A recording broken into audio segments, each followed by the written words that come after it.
Chers internautes, comme vous le suivez sur nos différentes plateformes, depuis l'incident a entraîné la mort de notre frère David Mendy, appelé Mohamed.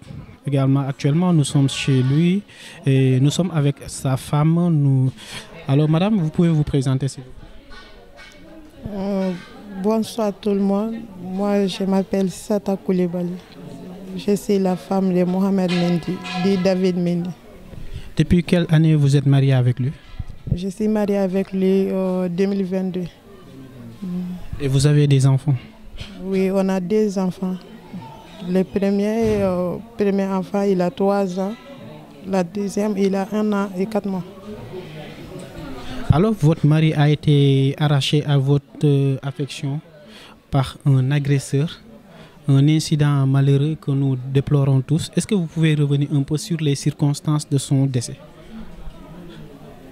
Bon,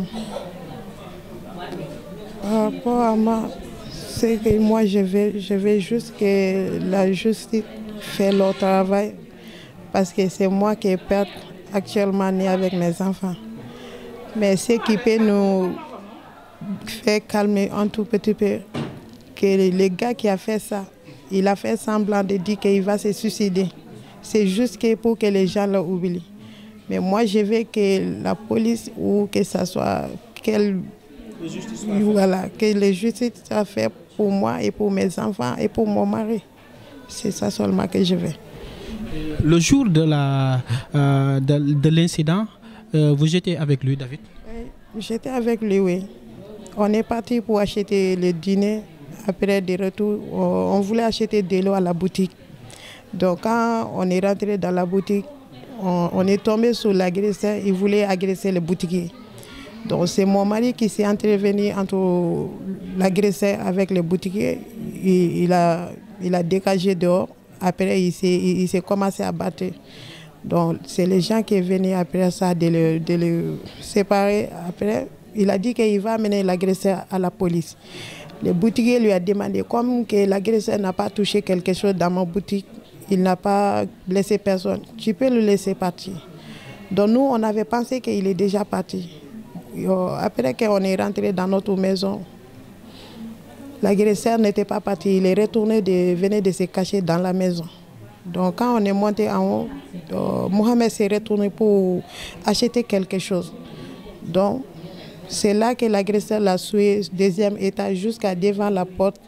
En sortant, avant de terminer les escaliers, il a poignardé sur le dos. Quand il s'est retourné pour défendre, il a poignardé encore devant. Donc de courir, de sortir. Je n'étais pas là pour les mamans. J'étais en haut parce que ce qu'il m'a dit, il a dit, attends-moi ici, je vais descendre et j'arrive. C'est ça seulement mon dernier parole avec lui. C'est que j'ai pu entendre les gens dire voleur, voleur. Je me suis levé de regarder en bas. J'ai vu les gars qui sont en train de courir, de partir derrière. Après 5 minutes, les enfants sont montés de me dire, David, il est en train de partir à l'hôpital, on l'a blessé, voilà, on l'a poignardé. Je suis descendue, il y avait des sang partout en bas. Donc, je suis partie à l'hôpital tout près, il n'était pas là. Donc, après l'agresseur, lui-même, il est monté sur les motos pour partir à l'hôpital lui-même. Mais sous les chemins, il ne pouvait pas, le brom moto, il ne pouvait pas l'amener parce que le sang qui sort, c'était beaucoup trop. Il a descendu sur les chemins de 25 et 24. Il a déposé là-bas appelé sapeur. Ça, c'est tout que je suis des chemins pour aller Mam Abdou. Je suis partie Mam Abdou de demander les gens là-bas. Et ils m'ont dit que le médecin m'a dit qu'il n'est pas encore arrivé. Donc, ça tombe et je voulais sortir pour prendre les chemins de Namichiker. Là, je suis tombée sur l'ambulance devant la porte de Mam Abdou. Donc, j'attendais qu'ils ouvrent la porte. Quand ils ont ouvert la porte, j'ai vu que c'est David qui était couché à l'intérieur. Des couverts de sang, des habits, des pantalons, ses habits, tout s'est vraiment mouillé. Donc, je n'ai pas pu de me tourner. J'ai commencé à crier devant la porte de l'hôpital. Là, les sapeurs m'ont empêché de m'approcher de lui. Il les a amenés à l'intérieur de Mam Abdou et ils ont nettoyé, de faire des vendages. Et après, il nous a demandé d'aller d'attendre des sapeurs devant l'hôpital CTO. Donc nous, on a quitté devant Mam Abdou vers minuit, de partir CTO, de rester là-bas jusqu'à 1h30. Donc après, il nous a appelé encore de retourner police passée. Parce que... Avec David? Non, c'est moi avec les compagnons qui est parti devant CTO. C'est les sapeurs qui tenaient David après le nettoyage de Mam Abdou. Durant tout ce temps, ils n'ont pas pu trouver une place pour lui. Voilà, quand ils ont demandé quel hôpital qu'on devait l'amener, je les ai dit directement amène à Principal. Ils ont dit que Principal c'est cher, Principal, je ne sais pas, d'Afafès. Donc s'il parle là-bas, ça va prendre du temps pour qu'il le touche. Donc je les ai dit de chercher clinique qui est tout près ici pour qu'il puisse soigner mon mari. Parce que l'hôpital quoi qu'il arrive, quoi qu'il soit de l'autre traitement, ce n'est pas l'important. L'important pour moi, c'est la santé de mon mari. Donc, ils ne m'ont pas écouté, non. Ils ne m'ont pas écouté. Après, ils ont dit que c'est Mam Abdou, l'hôpital Mam Abdou qui les a mis en contact avec CETO. Que c'est CETO seulement que le traitement, ça va être fait. Donc, ils ont quitté Mam Abdou de venir police passer, qu'ils vont ouvrir enquête. C'est nous qui devions partir devant CTO de les attendre là-bas. Donc, le sapeur est rentré dans les boutiques de, comment on dit ça, le police passe. Durant qu'il ouvre des enquêtes, avant qu'il termine tout ça, c'est là-bas que David est décédé. Durant tout ce trajet-là, David continuait à perdre du sang et vous partez d'hôpital à hôpital. Oui, tout simplement, on a quitté Mam Abdou et avant d'amener, au lieu d'amener David d'autour l'hôpital, ils ont fini police passée. Ils disent qu'ils vont ouvrir enquête. Donc, avant qu'ils terminent de faire ça, c'est là que David a perdu sa vie là-bas, avant qu'ils terminent leur enquête. Quand ils vous ont déclaré le décès de votre mari, quelle a été la première réaction? Parce que je ne pouvais pas le croire. Quand j'ai quitté l'hôpital CTO, 1h du matin, je suis venue police passer, de rester là-bas jusqu'à 5h du matin. Je suis restée là-bas jusqu'à 5h du matin. Moi, avec la famille de la boutique, avec l'ami de mon mari, on était là-bas. Personne ne m'a rien dit. Le policier, le chef qui s'est occupé des dossiers, il a conseillé les autres de ne pas me dire quoi que ce soit. C'est le médecin qui devait me dire. Donc, quand je suis arrivée à l'hôpital, quand il m'a dit, je ne croyais pas. Je ne croyais pas. J'ai dit non, parce qu'on m'a dit que mon mari se trouve dans les salles d'urgence, pas salle de morgue. Donc, on a insisté de faire partie gauche à droite. Après, ils m'ont dit que c'est vraiment réellement que mon mari se trouve dans les morgues.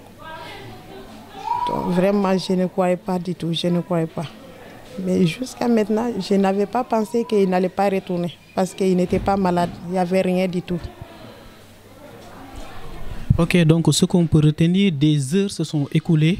Le temps de trouver une structure sanitaire pour que David puisse être pris en charge. Mais malheureusement, les faits ont eu lieu 1h du matin jusqu'à pratiquement 5h du matin. Il n'y a aucune structure qui a pu trouver une place pour David. Non. Parce que quand j'ai quitté CTO, je suis venue police, on est resté là-bas. Oh, les mamans, quand on arrive, ce sont ces mamans-là que l'ambulance a déparé pour partir au hôpital d'Al-Sejab. Donc, je ne savais pas ce qui s'est passé à l'intérieur parce que je n'étais pas dans le sapeur. Je n'étais pas là-bas. Ce qui se passe là-bas, je ne sais rien. C'est pour la raison pour laquelle je ne peux pas. Aujourd'hui, votre mari a perdu la vue de manière dramatique, de manière drastique. Quel message lancer aux autorités pour que justice soit faite? Moi, je vais lancer le message, c'est que je vais dire les autorités, ils n'ont qu'à faire leur travail. Les agresseurs ici, vraiment, je ne sais pas quel genre de personnes qu'ils sont. Donc, c'est que moi, je veux seulement que la justice soit faite pour mon mari. Vraiment, c'est ça que je veux. Parce que ça, c'est vraiment quelque chose que là où je pense que c'est vraiment arrêté là, ça dépasse. Ça dépasse pour moi. Donc s'il peut m'aider, d'aider mes enfants, de faire la justice pour mon mari, vraiment ça me fera plaisir. Votre dernier mot? Mon dernier mot, que mon mari se repose en paix. Qu'il se repose en paix. Parce que vraiment, quand j'étais avec lui, j'ai senti sa présence. Toujours, quand on était, que ça soit dur, que ça soit vraiment...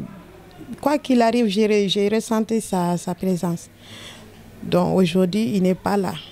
J'ai besoin de lui plus que mais je ne peux rien. C'était quel genre de mari, David?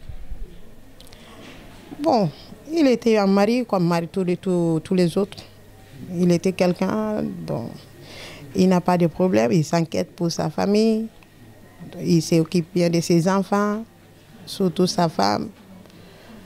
Quoi qu'il arrive, il fait tout son possible pour gérer des situations. Donc, je ne peux rien dire plus ça. Okay. Chers internautes, vous avez bien écouté la femme de David et nous espérons que la justice va faire son travail. Mohamed Mendy, David, arraché à notre affection par un lâche agresseur.